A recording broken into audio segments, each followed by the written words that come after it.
Today is May 20th, 2015, and we're located at the Veterans Residence in Aiken, South Carolina as part of the Veterans Oral History Project. And today, in conjunction with the United States Library of Congress and Augusta-Richmond County Historical Society, we're going to hear the story of James Burroughs, a Korean War veteran of the United States Army. My name is Stan Schrader, and I'll conduct the interview, and I'll be assisted by Bill Tilt. First of all, sir, we want to thank you for doing this, participating in this project. Let's start off by you telling us a little bit about where you were born, where you grew up before you ended up in the Army. I was born in Edgefield, South Carolina, approximately 40 miles from here.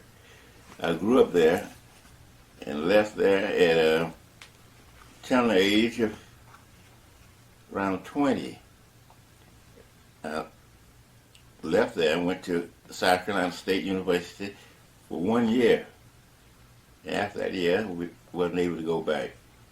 So I worked at Clark Hill Dam to get some funds. And the Korean War broke out that summer.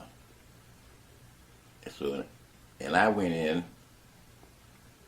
in winter time. It's the 10th of January, 1951. Okay. That's when I went in the military. Did you went to school in Edgefield and graduated? I finished high school, graduated at Edgefield. Then I left there and went to South Carolina State University. Okay. 1 year. And what was your father? What did he do? Well, he was doing some construction work at that time, working with some plumbers. Okay. How about brothers and sisters? Well, brother had been in the Air Force, and my sisters was finishing school and that type of thing. Okay. Mm-hmm. All right. So you went in January of 51. January the 10th, 1951. Okay. And where did the Army send its newest proud soldier for basic training? Fort Jackson, South Carolina, Columbia, South Carolina. Okay. Tell me about what went on at Fort Jackson. Some of everything went on. Got there, when we on the civilian bus, we were met by some drill sergeants. And the first thing they told us, you women, get off that bus. You know how that goes. You women, get off that bus. Excuse me. So they took us and carried us in for indoctrination. Then we was assigned to some companies of infantry. It's Fort Jackson, South Carolina. They have but 3 major infantry outfits: 28th Infantry, 61st, and the 13th. He sent me to the 13th Infantry unit. So I went there, and they issued us uniforms, a bunch of shots. I don't know what they're for, but they gave us a lot of shots. And we went through basic training for 12, regular basic training was 12 months. And after we finished the basic training, it was a week or 2 before we finished, the drill sergeants and the officer of the day and our captain, which was to come to commander, and we volunteered to go anywhere. I told him the main thing, what I wanted before I came in the military, a lot of the guys at Tuskegee Flyers, they had left and gone to Italy. And I wanted to go out there to take pilot training. That's what I wanted. I was a little boy growing up. I wanted to become a fighter pilot. But I didn't do that. So I said, I always wanted to be decorated soldier. I was watching soldiers coming back from World War II. And I said, someday I'm going to be decorated. So I said, the next thing, if I want to really get some decoration, I will go to the Marine Corps or the Army. So I decided I'd go to the Army. So now back to Fort Jackson, after we trained for 12 weeks, months, 12 weeks. Then they come around and ask us, I think he's just doing it for a ploy. How many want to go to the Airborne? I started to go to Airborne once. You were in Airborne, wasn't it? Oh, Lord. I wanted to go there. I was thinking about going to 101st Screaming Eagles. Did you go with that Screaming Eagles or Fort Bragg, North Carolina? Campbell. Fort Campbell.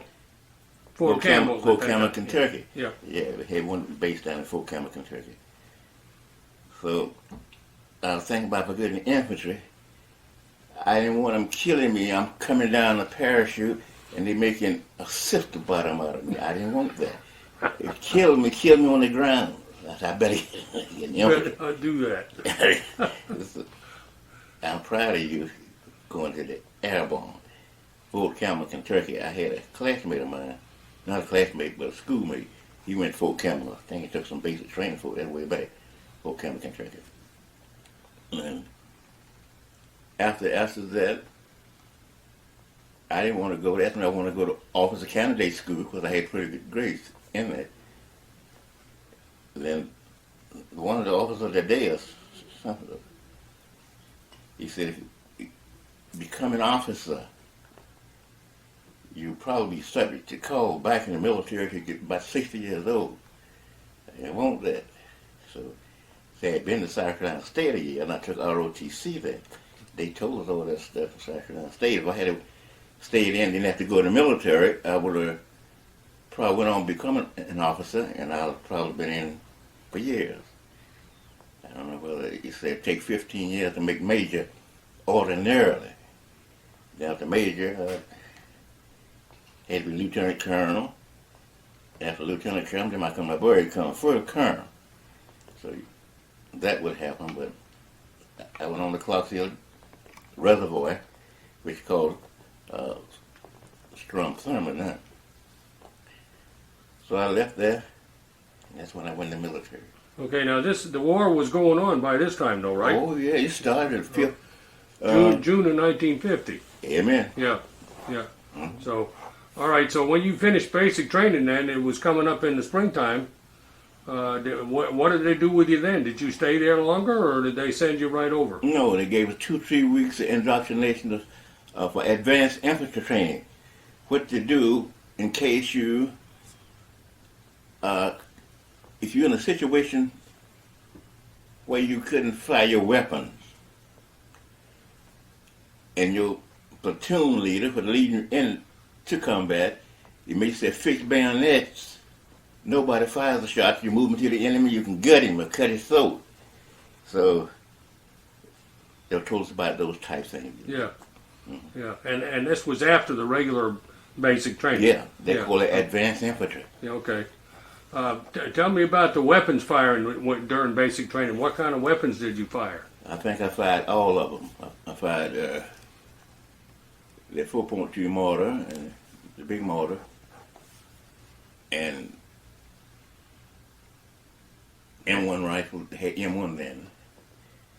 And Machine guns? oh yeah, I fired the 30 caliber air cool. That's the one I had in combat. Okay. 30 caliber air cool. And if you fired the water cool 30 caliber, Okay. then they let us fire the big boy where you could cut a man in two with 2 shots. That's the big one, 50 caliber. Yep. Tut, tut, tut, tut, M2. tut, tut, tut. It was slow. Yep. Yeah, 50 caliber. And you still see them on TV today, the same machine gun that you were using back Yeah, in 1951. Sure. Yeah. And they told us how you fired that 30 caliber so much, and the barrel started heating up. If it get too hot, you don't have to pull the trigger. Automatically go low. Keep firing. But they told us carry a let the sister gun. They carry an extra gun barrel. They started getting too hot. You have gloves on. You can screw that out. Keep them just fighting, give away your position. Don't you have to pull the whole bandolier out. So we didn't want that. So what we do, we screw in a cold barrel cool barrel, screw that in and fire. Then you can fire the thing that they teach you in basic training, which it doesn't have in combat. You do the best you can in combat to keep them getting killed. But they tell you 5 bursts of 6. Pull the trigger 5 bursts of 6. You ain't got time to cut no 4 or 5 bursts when somebody's shooting at you. It makes a difference. Okay. What was the reason why they wanted to fire just 6 rounds? They call that training. Okay. How to lift the finger after you fire it. But you don't do that in combat. Yeah. You may fire a bust 20. You may fire a bust of 2 Yeah. if you can pull. Get 2 off. Yeah. Yeah. Okay, so you're there for about 3 more weeks, and then what? Then you left to go to Korea? That's what I find one morning. I woke up. I went to the orderly room. Something called, you know about the orderly room. Up on the bulletin, I saw my name. I said, oh, well, sure. It said FECON orders, and anybody, you call it FECON. Anybody going to FECON, they're going to Korea. So, oh, Lord. I get decorated now, I get killed. I get one of them. I don't know which one I get, but I want to be decorated, still want to be decorated. So they sent me home for about 2 weeks, and then they got on a train, Fort Jackson, South Carolina, to Columbia, South Carolina, about 60 miles from here, and I got that train. I suppose I went on a troop train, but something my orders got mixed up some kind of way, and I didn't go on the troop train, so they still sent me on a regular train with civilians, and we had to have a rendezvous point. Somewhere I was in Kentucky, but they missed the rendezvous point there, and we went on to Chicago, Illinois, and we spent the night there. Our belongings, put them inside our pants or something, scared to leave in the pocket because the idiots walking through there will search your pockets first and try to move on, keep them waking you up. So I had little rations. It gives us something called rations. You think you go to the little hotels and motels around there to eat. And we have to stay there overnight, and most of the next day, then we got another plane called the Bulletin Route coming out of Chicago, going out through Minnesota, heading out for Washington State. Yep. So we left at that time, and I left Fort Jackson Saturday, 12:30, and I wound up Seattle by 8 o'clock on Friday morning, following Friday morning. Took about a week to get out there, Okay. stopping and this and that. So we got to Fort Lawton. We got to Seattle, and they had somebody to meet us. And the cat at the camp there gave us about 6 or 7 shots. It's just some of them shots was for shots. You go into combat filled with shots. I think they gave I've been in some of the coldest weather in the world in Korea. And I was back here in America, out the military. It's 2 or 3 years before I had a cold. Not a one.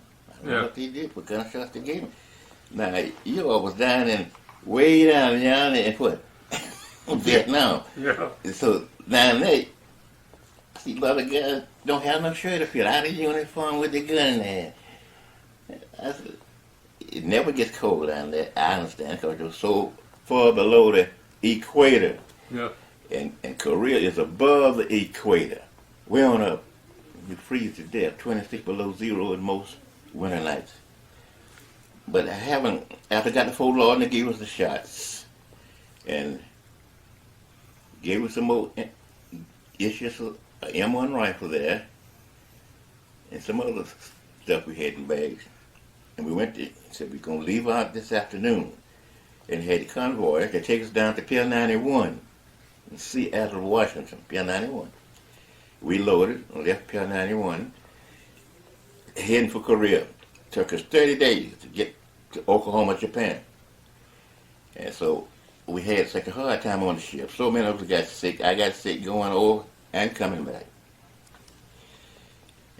And the ship was at least long as a football field. And it goes way up like this and comes back down. and you're trying to eat. If you don't hold your tray, it'll wind up 50 feet down the line on the table. Before you get back to you, somebody done puked in it. Well, it's awful, isn't it? It drove me crazy. So I was sick. I throwed up some too. Now I give it like it was. I throwed up some, and no matter how rough the water got, like they just bust right through it. Now some days we had a few days now. The water was just a level, smooth as could be, and little fish jumping up behind it. Looking for jumping behind the ship.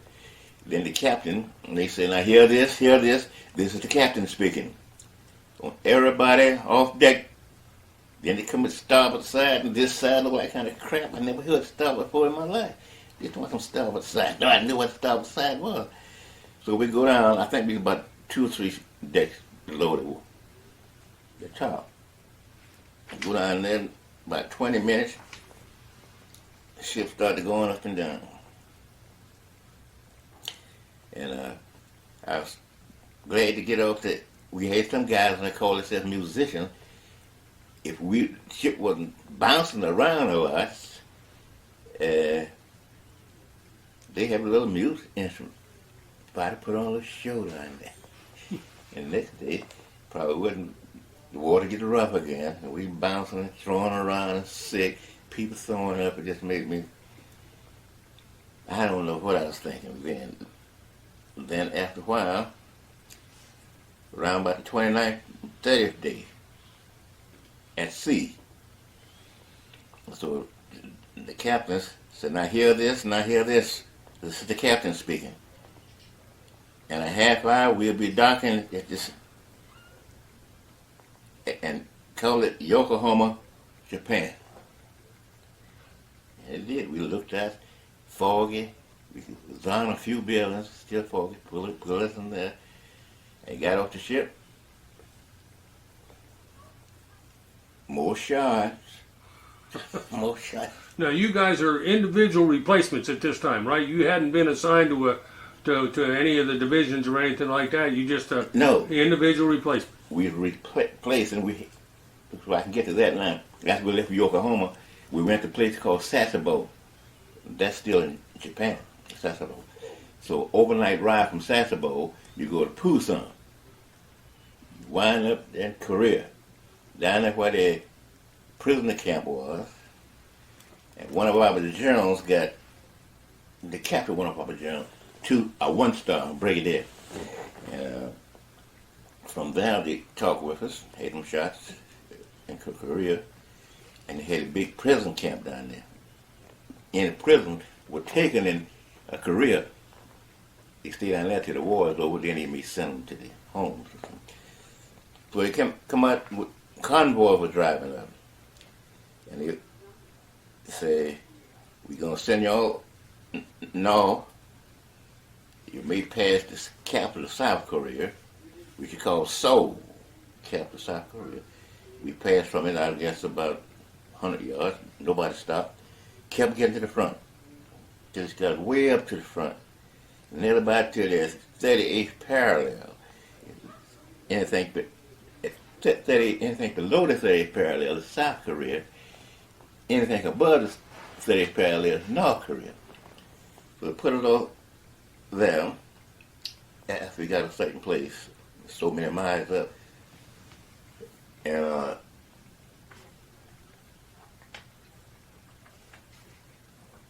they put us off the truck and drill us for about a mile or more.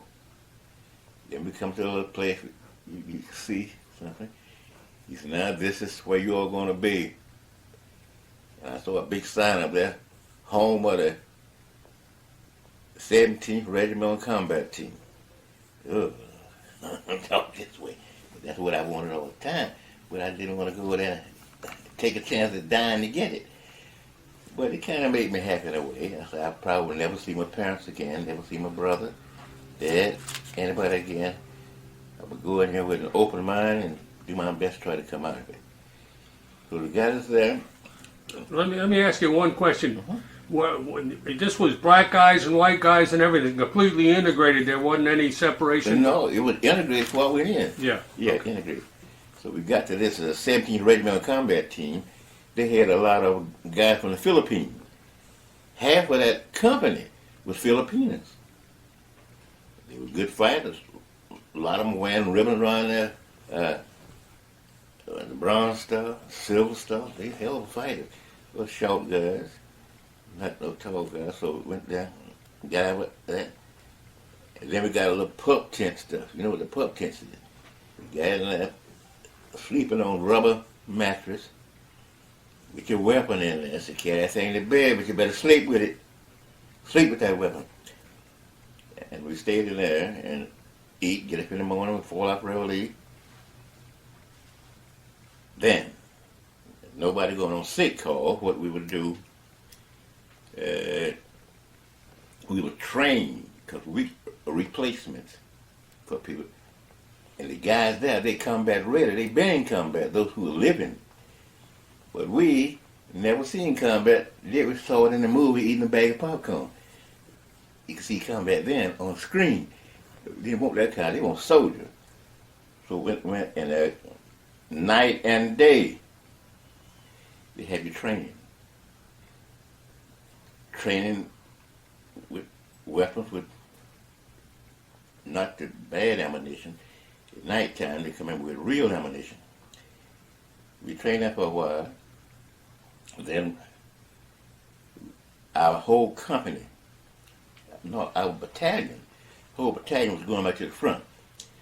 And we had one guy at that time was from Atlanta, Georgia. Captain MacArthur was our company commander.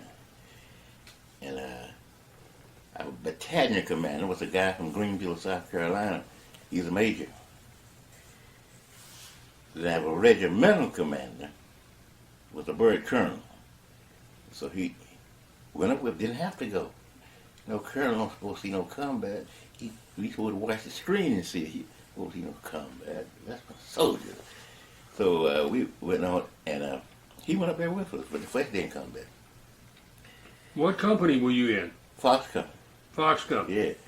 Yeah. Yeah.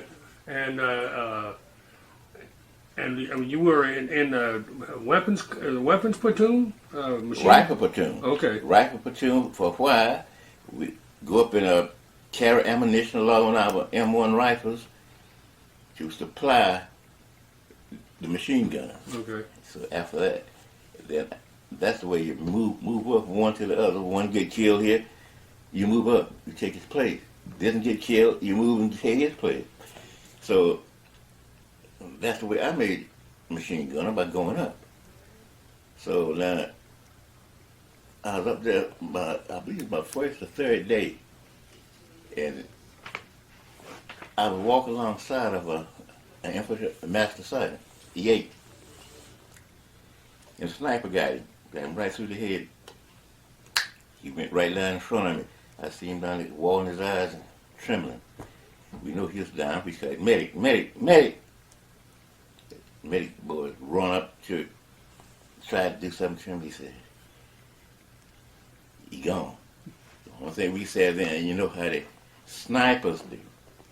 One kill, one shot, one kill. One shot, one kill. So that's the way the snipers go. And after that, we had to move on. Left him there. We moved on, 2-3 other guys that got shrapnel in them. By hand grenades going off. Artillery flying over our heads, you know, shells 155 and that type of thing. I was the 49th Field Artillery was attached to our infantry unit. Fox Company, 17th Infantry Division. And sometimes the shells wouldn't go where they're supposed to. See, they have the fire direction center and have a fire observer. You know about this. So shells sometimes will hit a tree and go off. Some of them be shot round, fall and go off. sometimes the far observer and the guy back there finding things, they don't know, they don't see us. We moving on trying to make it if we don't get killed. And we the infantry, we know what our mission is. Closing with the enemy, what? Destroy him. If you don't destroy him, he's going to destroy you. So we knew about that. We had been brainwashed in that so much. And some of the shells were falling with short rounds, killing guys. Hitting trees, killing guys or wounding them bad.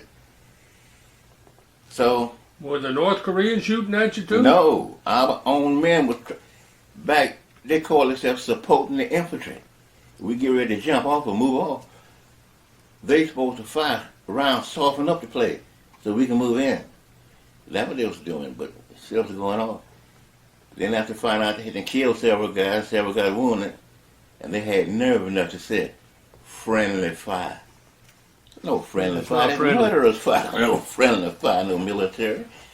But they call it, they still call it. Yeah. Friendly fire. No matter how many they kill, that's friendly fire. It just... It's not friendly. No, Yeah. that's deadly fire. Yeah. Coming, you there thinking the next round gonna fall and hit you. If it do, it's gonna carry you in apart like an egg.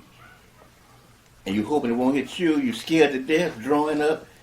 But that's part of the infantry. Okay, so you guys are moved up on the line now. Is this on top of a hill? Is this a bunch No. Well, you see, there's a lot of hills in Korea. They don't call them hills in Korea. They call them yamas. Yamas. Okay. In Korea. But we was going up. This was kind of level land.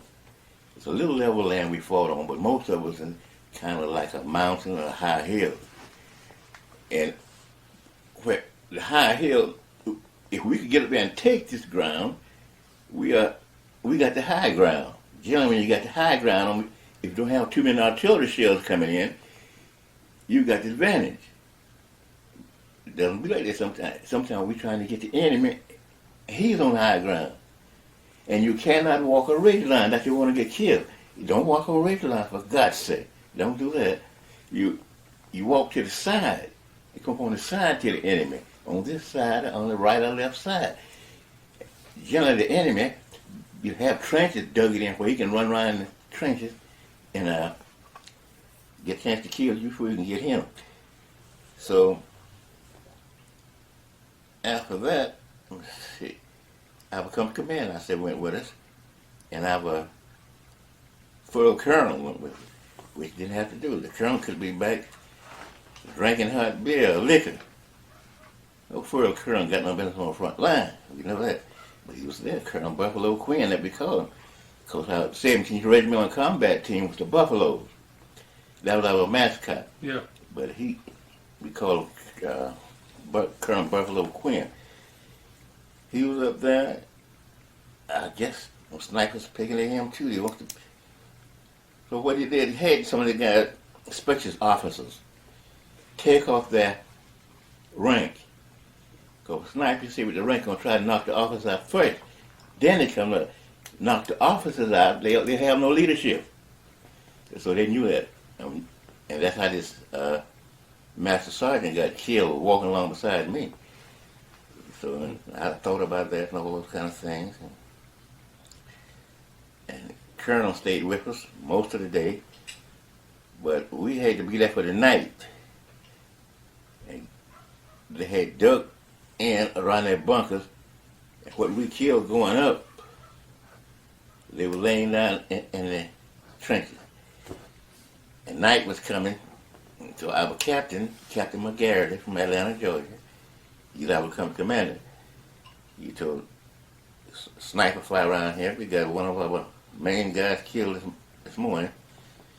I don't want y'all to, nobody walk out, nobody light a cigarette. If you do, you better get inside and cuff your hand with so no light.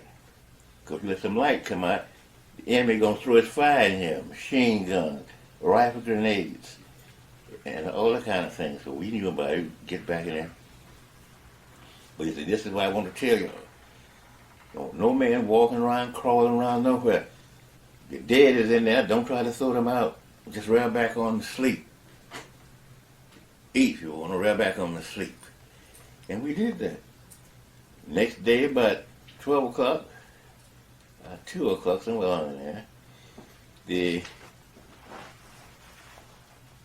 we got orders from, I believe, our battalion commander from, I believe, Greenville, South Carolina. He was a major battalion commander. He said, don't you all get up and walk. Well, this is what I want you to do. Take that dead and lay them on the high ground and on the ridge line of the mountain lake. Take your foot, check them over, let them go down the mountain. See, I don't want them to stay out here tomorrow, because tomorrow the bodies had started swelling up then, the bodies swell up. And we could smell from the next day, worst smell in the world. It was a dead person. Never had anything smell any worse. To me, you all know, you all been in combat. The worst thing that you can smell. So we kick them off, they roll on down. That's the reason we couldn't use, no, because you wasn't time for career. Had too many mountains for you to jump over there. They jumped in Korea one time. So many of them got killed when they jumped. Broken legs, rolling down, nobody to stop, trying to pull the thing to stop it so they could roll the thing up. They were rolling themselves up to get killed. So they stopped. That's for fired MacArthur. I fought on MacArthur a little while, General MacArthur. And after President Truman fired MacArthur, we got a paratrooper general coming in. 3-star. Ridgeway. Matthew P. Ridgeway. Yeah, the same one. Matthew P. Ridgeway coming in, little paratrooper general. What did you guys think about MacArthur being fired? I mean, how did you guys I thought it was one of the worst things the president did in his state. Because MacArthur he was such a great man. He left the Philippines till Dashiell returned. And he went off as a decoy, and then he came back to the Philippines, and he had to return. But when General MacArthur, I thought he was one of just the greatest generals I could think about. He had speech time, joint session of Congress. And he spoke to him. These some words he said. I will never forget it as long as I live. An old soldier never died. He just faded away. Yeah. Lord, how much this man talking to him? Okay, so when Ridgeway came in and took over, did you guys notice any change in what was going on? I think so, because he's a tough general. Paratrooper general, 3-star, lieutenant general. And he came in as tough because General MacArthur had got fired. And he didn't want to come in at no slackness. Everybody tightened up. See, MacArthur got fired. The reason he got fired, he had orders, in my understanding, from the President of the United States not to carry a man into a place called the Incheon Landing. You heard about Incheon Landing? Incheon Landing is the tides rise a lot, sometimes come down. May go in there and get 1,000 men drowned right away. So the President didn't want us to go in there. I'm glad I wasn't in the Incheon Landing, but General MacArthur, very smart man, one of the best generals I think ever lived. He cared me in any way. He went in there, did what he had to do to block off the North Koreans so they couldn't come through that way. And he was successful. Yeah. But the president didn't like that because he didn't see him, because he didn't want nobody to carry troops for Incheon Landing. All right, let's go back to you and what's going on with this machine gun team or whatever. Were you a machine gunner by this time? At that time, no, not by that time. I was a rifleman. It's an ammo barrel. You go to ammo barrels first. So a lot of them get killed, knocked off, we call it. You move up. So I moved up. One night we was at fire. And the Japanese American, he was the gunner. And I was assistant gunner. and he got shot through the head, and the bullet come out under there. So he was going down fast. So I took him on my shoulder and carried him around to the CQ, where the company commander was. And he chewed me out. He said, Burroughs, what's you learn in combat? I mean, in a basic. I said, a lot of things, sir. He said, don't you know that one thing you never do, you never leave your post? I said, sir, I hate to leave my post. This guy, we've been friends a good while. I've been an assistant machine gunner. He's a gunner. And I couldn't see him. Just sit there and start trembling. Couldn't speak. Because the bullet had went through his brain and come out the low part of his ear. So he said, we'll see about that. Get back there and get on that gun. Fire it all night. That's what. But this wasn't, Captain wasn't a company commander from Georgia. He's the company commander. Well, he had an Italian name, Captain Nicoletti. So that was rough. Then as we moved up, let's see where we now. Oh, that time it wasn't, the cold weather hadn't come in. So we was crossing more rivers over there. Have the M1 above your head so getting no water in it. The water hitting us all around the neck. I was scared to death. You had to make plays and go down. But it didn't happen. So we made it through there and got up further, found a dead horse and things. But we got some water in our canteen because we all put pills in it. So I purified the water after put that stuff in the canteen. Now, were you fighting the North Koreans still, or the Chinese come in by this time? A few Chinese ones. Okay. Sometime after we fight 2-3 days, they send us on a recon, combat patrol. On the recon, you go out and see what the enemy's doing. You don't supposed to strike him, but you have to. Now, on a combat patrol, as you all know, you go and you hit the enemy, hit him hard, get out of there. You try to see then by how kind of weapons they got, how many men there, and we know how to prepare to get the thing to go back. So, but we was on the recon patrol and trying to see what they're doing. We did find what they're doing. Sometimes we had to use the leapfrog thing to get back. You know about leapfrog, don't you? Fire and maneuver. Yeah. Then you come back to this guy, and he moved out, and this one move out. Called a leapfrog to get out of there, keeping people getting our men getting killed or messed up. But we did that. But when this guy, I told you I skipped a little bit. When this guy got shot through the head and it come out around his ear, that's when I made machine gun. Was his assistant. You moved up and took his place. Amen. Yeah. Yes, sir. Okay. So, tell me about you. So you got a machine gun crew. What, 4 or 5 guys? What do each one of the guys do? You got a gunner, an assistant gunner, and then ammo bearers. Was the ammo bearer. Yeah. He get the big metal chintz with ammunition in it. The ammo bearer. So we running out. I'm this gunner. I want to make sure that we keep some ammunition there, because you run out of ammunition, you just might get a lot of your men killed, or you're going to get killed yourself. So you have to look out for all that kind of thing. So talk to the guys, ammo bearers. You see an ammo bearer, he looks like he might make a good soldier, combat soldier. If I would get killed, or one of them got to move to be assistant gunner, you see, or something like that. Who, an assistant gunner carrying the tripod? Carries the tripod. Okay. He carries the tripod. You're right. Yeah. That's all he carried, the tripod. But I remember one time we went this was a combat patrol, but the enemy had the high ground. When we found out, the enemy started fighting, and we was down the low land like he was firing.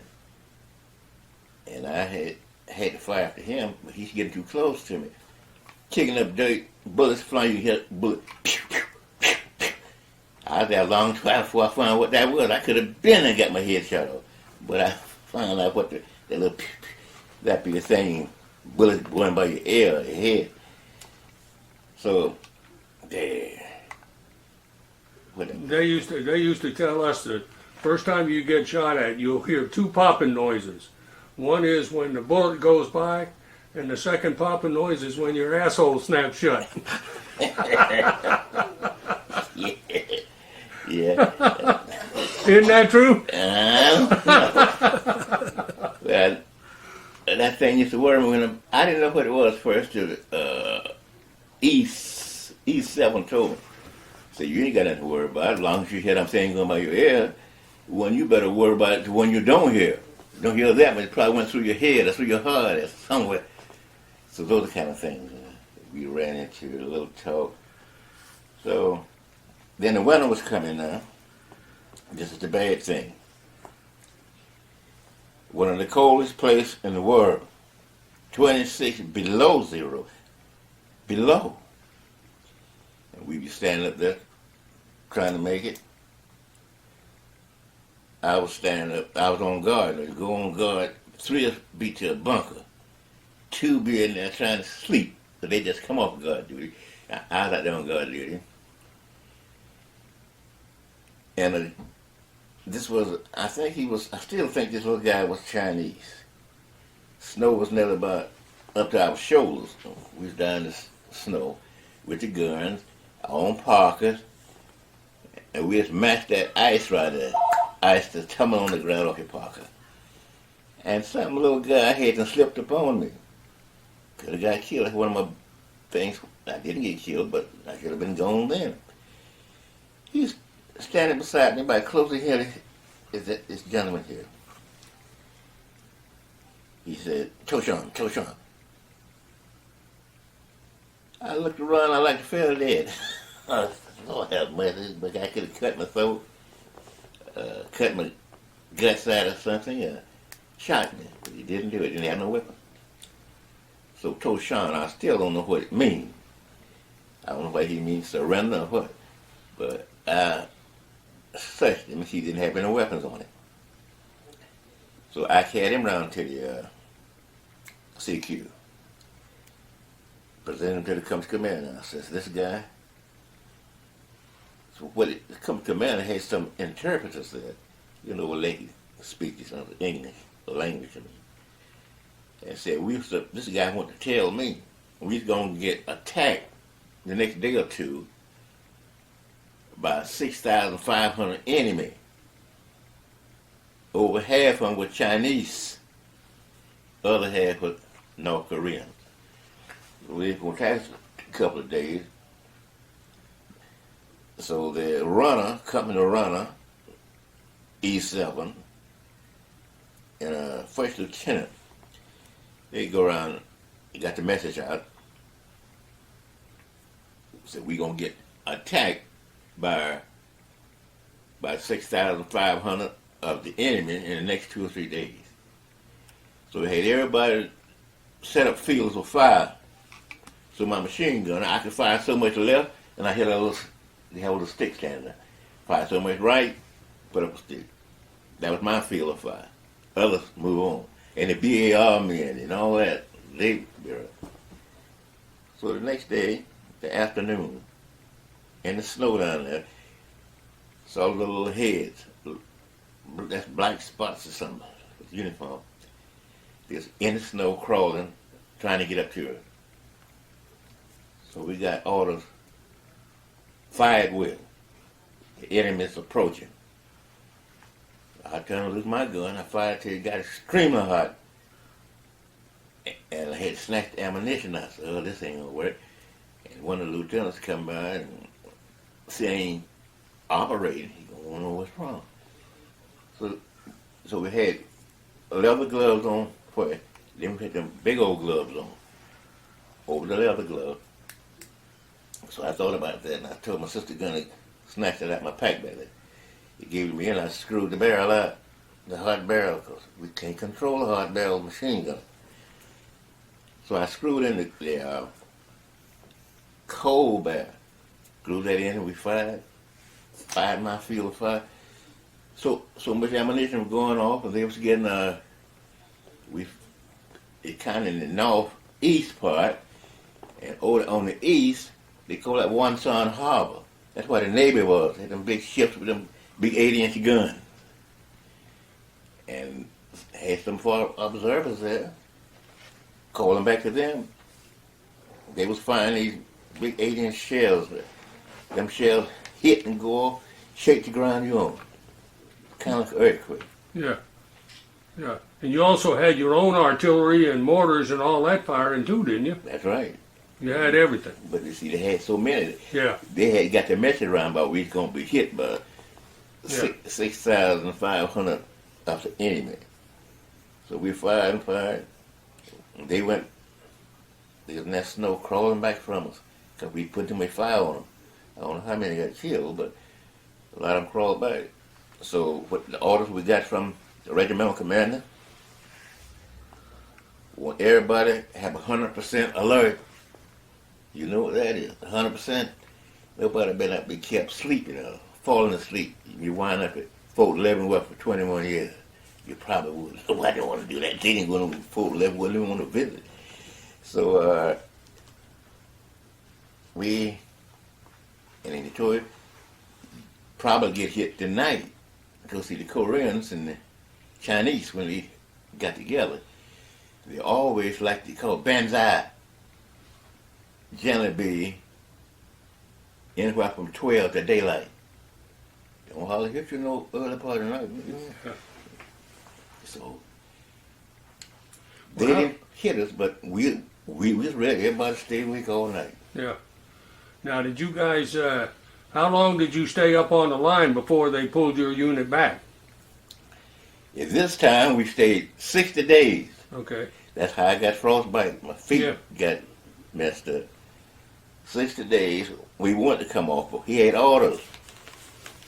Don't leave, because we're having so much trouble. Somebody infiltrating behind the line, killing the guys who want to bring some ammunition up. And we don't want that to happen. Because we have to retake that ground y'all own. Y'all got high ground. Retake it. It's going to take 5 or 6 times many deaths to take it again. They told us to hold it. And we had to stay there. Didn't have food. No, it's 20 below zero. You ain't have no water. Canteens. Yeah. Everything's frozen. Everything. Our little beans, we had a little can, little bean, and ice in the canteen. We take a bayonet as we go inside from off of that guard duty. Over a can of beans, we want something to eat. Chewing beans, chewing them, and the lieutenant was passing by. So I told him, I said, sir, I said, I've been chewing for I don't know how long. I just can't swallow. He said, is that right? I guess, sir. He said, well, we'll see about that. And they went and called the battalion commander and the regimental commander. They told us, take that metal part of our helmets, pack it with snow. Make sure somebody has some can heat, a little can heat, a little thing like that, can heat. Light it, go inside the bunker. Don't have no lights to give you anything, because it was night then. But don't want to somebody may pick up a light and went there and lit them can heat melt the snow. So make sure one man try to drink all that little water you get because you didn't have no water. Pass it around. All 3 of you get some of it. And that's what just chewing. All of us were chewing. None of us could swallow. Yeah. And we worried about that. So they told us your tongue swell up and it moves to the back part of your throat and choke you to death. Within an hour or so, said both of you would have been, all 3 of you would have been dead anyway. Yeah. Well, tell me about the frostbite. You said, did a lot of guys get frostbite in your unit? Oh, yes, Lord. So many going back to Walter Reed for imitation.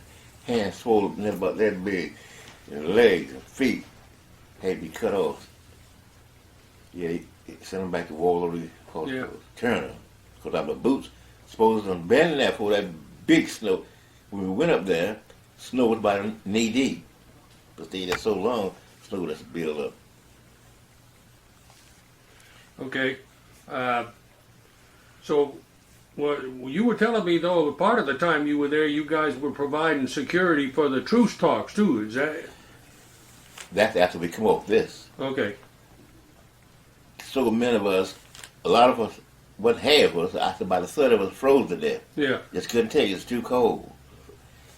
And after they pulled us back, let's see, 24th Infantry Division relieved us at night. They always used to relieve you in daytime, relieve us at night. They crawling through the snow because they were scared to walk, scared sniper might get them. So they get down there crawling that snow till they get up there. And this group come, we move up. We going to the rail then. So after we got to the rail, let's see what happened then. I'm trying to think what happened. Oh yeah. We got there and we cleaned up. The company commander said, everybody get in the shower. And the showers here, your latrine is down here. Get in the shower and you shower that deep. And somebody come around some powder putting on it. De-licensing. De-licensing. So after that, he said, we got good news for you all. Said the company commander said, you all stood by and held that ground like you wanted to. This is what he wants to do for you. You want to what company commander? Not company commander, the regimental commander. They over there where Admiral Joy is at the peace talks. We would give you all a vacation to go over there and guard them. And the enemy break out, you all know what to do. You're trained, hardened combat veterans. So we went over there, Admiral Joy, come up and see them high-ranking Chinese and Korean guys. They go in, they could wait from us about, I guess, 50 yards, but we could see them. So, and we stayed there a while. They still talking peace talk. Then we had to go back, combat main units, train up again, because we didn't know when we was going to be called, because we was a regimental combat team. What they're doing then, a regimental combat team. I think the reason they gave it that name, because the other enemy that lost, not enemy, our guys have lost so many men. They'll pick on the regimental combat team to go and get them out. Wasn't but 2 in Korea. 17th Regimental Combat Team, that's the one I was with. There was another one called the 5th RCT. There was the, I think, the Tropical Lightning, the 26th or 27th Division. But as we pulled from there, they want us to go to a place they call Coonwall Valley. 2nd Infantry, Indian Head, 2nd Infantry Division. They got shot to pieces. Out of 207 men, they was down to 156. Wounded or shot to pieces. And they were getting us ready day and night to go there. So, but we didn't have to go there. I don't know where they are. All right, so about when did you come back from Korea then? Let me see, I got back home, that was Mother's Day. That was in May. It must have been about a month. It must have came in early April. It just, snow was just going down a little bit because snow generally starts around Thanksgiving and snows through all them months right on up until April. Yeah. So this was April of 52? Yeah. 52. Right. Okay. How'd you get home? How'd you get back from Korea? By a dirty ship. A dirty ship. I didn't want to get on it. Got on there, and after we got out about 5 or 6 days, I got sick as a dog. Thrown up on the table, trays sliding down, and by the time that ship goes up, the trays will run back to you, and if the ship goes down with the nose.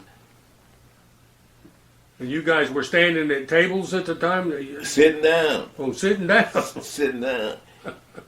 And the tray come back to you, and you see your tray, you look at it, somebody got half full of puke. It make you want to fight a dog. You go very hard, but How about down where your bunk was? What was it like down there? Same thing? If you want to eat, so Yeah. you used to go to that big dining hall Yeah, to eat. yeah, but down in the hole, down where the bunks were and everything, guys were sick down there too, weren't they? Sure was sick. Yeah, they were sick. Get in the bed. Some of them trying to fall out the bed to be so sick and weak.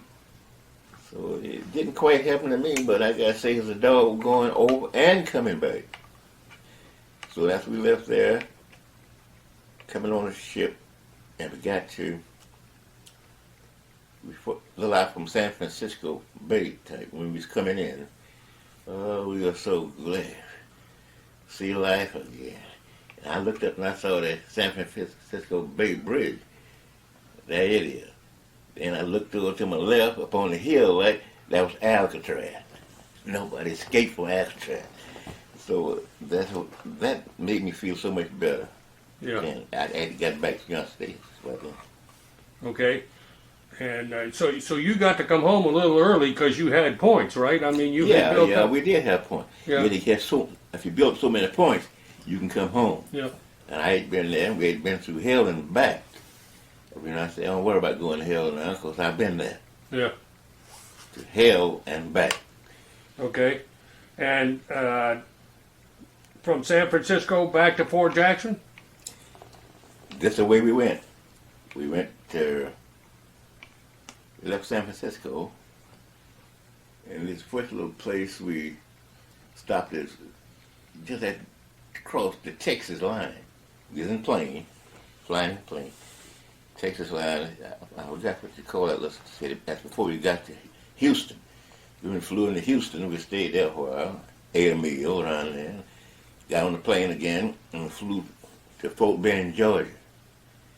And the pilots told us, don't get off the plane, because you got a convoy up in Columbia, South Carolina, waiting on you guys to get there. They're going to carry you out to Fort Jackson. They don't nobody get off the plane for nothing. So we stay on the plane till got ready. Then they flew us in to Fort Jackson, South Carolina, that air base. Shaw. Nothing over the Shaw. Oh, okay. This was a regular air base. Okay. Yeah. They got us there, drilled us out to the buses. About 13 or 14 buses were lined up, takes into Fort Jackson. We got on the buses, we couldn't hardly believe it. We're back to civilization again. And I've been there, I've done that. To hell and back. Okay, and you were assigned in there to Fort Jackson as a drill instructor when you got back? Yes, yeah. I assisted drill instructor, but a lot of time he'd be out. He was E7. Yeah. Yeah, Sergeant First Class we call it. And he leave me there with the guys to train them. I knew what to do now. And you're the guy that would go up to the bus and say, okay, ladies, get off the bus. No, I didn't say that. That's what he told us. You know how they do. They think you coming in there, you fresh and don't know anything. You're a bunch of old ladies. So that's the first thing they told me when I got to Fort Jackson. The E7 come out there all decked out and boots shine, spit shine. So you finally got home, and your mother was glad to have you home, but upset that you ended up having to kill somebody. Well, she didn't see me kill nobody, but she figured that's what I did. Yeah. Yeah, so there, and my brother, he ain't been in, I told you, the Air Force. He was already out, and I had sisters there too. So it's just something you'll never forget. Yep. Well, tell me about your life after you got out of the Army. What was your civilian occupation? You went back to school, I know that much. Yeah, I went back to South Carolina State.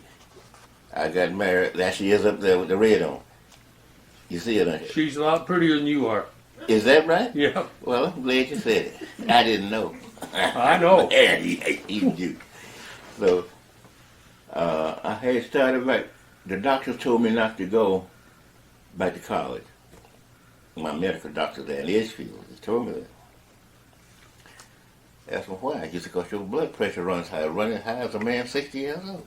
And you're not 24 yet. I think I was 23, somewhere along there. I told him I got to, because this is what I drilled on when I wasn't fighting. I was on a mission. I picked out what I want to do. So I went anyway. In some classes, I remember I was supposed to go to my what chemistry class there, and we just leaving the gymnasium. They were leaving.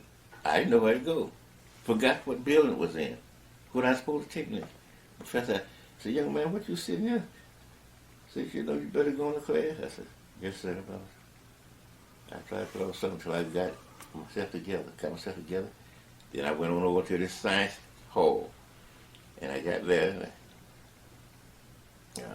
First, I took one professor had me in chemistry, and another one had me in what chemistry, botany. So those things he'd borrowed me off and on for about a year after I went back there. But I got married, and we had a little child. There she is up there. Yep. You ain't seen it. I have seen her too. I hugged her a little while ago. No, I'm talking about my oldest daughter. You ain't telling. My oldest daughter's up there now. I see her up there. So she was the baby when I was in college. Well, you were a teacher though, right? You were a teacher. That was after I got out. Yeah. Well, you see, what I had planned to do, I started studying mechanical engineering, and my dad would keep telling me the way things were at that time. There's no place around here anywhere close for an African American to get a job in engineering. He's telling me to change my major. Please change the major. So I did. I changed to industrial education. Got a Bachelor of Science in industrial education, which is some pretty close. A lot of engineering subjects we had to take, like physics and strength of material and that type of thing. We took in that class next to engineering. But I started off in mechanical engineering because always in high school I had a B+ in mathematics. And I graduated from high school, salutatorian, second honor in my class. Yeah. So I've never been a dummy. Yeah. I'm not saying that other people's are dummies, but I never had any trouble with classes. One thing I wish I had have taken was Spanish, but our school didn't have Spanish. And they told us, you're not going to get into college now that you had a foreign language. So they had French. Every Friday we would have a roundtable discussion in French. And I forgot everything except but that national anthem. Like L'Enfant de la Patrie, Judy Garres Tarve. So that's it. That's not all of it, that's some of it. Okay, when you got out of the service, you were a sergeant? No, I was corporal there. Okay. I should have been there. You should have been a sergeant. Yeah, sure. Yeah. Because I had a sergeant's job. Yeah. Okay.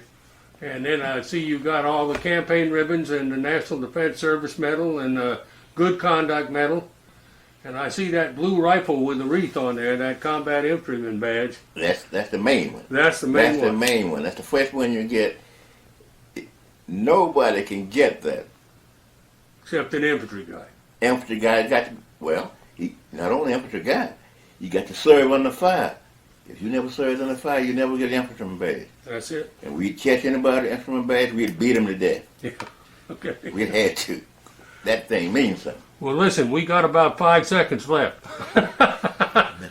Well, we want to get a picture of your stuff on the wall. So, you got anything else you want to tell me? I mean, all I want to quote MacArthur again because he's such a great general. After he left the Philippines, he said, "I shall return," and he did. Yeah, he did. Then when our President Truman fired him, brought him home, and he got before a joint session of Congress. And he said, "Old soldiers never die. They just fade away." Yes. That's it. Well, sir, we want to thank you again for doing this. Yes. You're going to be glad you did it because you did a fantastic job. Right. And also we want to thank you for serving your country. Oh, yeah, thank you, sir, for your service. You're going to come to serve you. Thanks, you go there. Okay, this ribbon that you have around your neck here was sent to you by the Korean government Amen. and commemorates 50 years from the end of the Korean War. That's it. And then you have your Army shirt, which is as cool as it gets. Yeah, I have all those. But my feet's so bad I didn't have my shoes to put on, and you know how it is to be out of uniform. You don't do that. Yeah, That's the that's thing true. that we just don't do. Not out of uniform. We want to thank you again, sir, for doing this. And Thank you, sir. Thank you all this for was a coming. lot of fun. Okay, let's this picture that you have on the wall here, Corporal James Burroughs, U.S. Army Infantry, 17th Regimental Combat Team, Fox Company, Amen. machine gunner and rifleman. You get it. And you have the two Korean medals, the UN medal and the Korean Service Medal, the National Defense Service Medal, and the Good Conduct Medal, and the Combat Infantryman Yeah, Medal. but on that Korean, the last one over there, that blue, Yeah, that's the Korean Service Medal with the bronze star. Yeah, Yeah. that's a little bronze star. You probably can't see yeah, it. that's a campaign. That means that's one campaign in the Yeah. during the time that you were over there. Every time I don't have probably change things. Now. Yeah, you probably got more than one. You probably got 2 or 3. Yeah, I should have, but Yeah. they didn't give me anything. I wanted Yeah. to come home because I was on a mission. I wasn't worried about that Yeah. stuff. One or two things he sent me, I had been out about 37 years Yeah, before he sent it to me. Yeah. Because my outfit, my thing went up there in St. Louis, Missouri, a place called the Five, a lot of my medals. and then I see you got the expert badge for what, the rifle, Right. and then the sharpshooter with a pistol. Well, we did with the 45, 45. Okay. That's the one I carried in combat, 45. Because Yeah. we wanted to kill somebody. As a We tried to- machine gunner, you had a pistol as your own right. individual weapon. And then the 8th Infantry Division patch on the left was when you were at Fort Jackson, and the 7th Infantry Division patch is the Korean patch where the 17th Regiment was. Exactly right. Okay. 17th Regiment. All right? Well, you ought to be proud of that. That's something that's... I'm more than proud. Yeah, you are. You should be. I am. You sure should be. Go through something like that. See, people never been there. They never know. They never know how you suffer. I suffered in the cold, 26 below zero. Taking my hat and things, mashing icicles all around my head, and looking for the enemy kills anytime. And snot on your nose was frozen and everything like... Every. Okay. All right.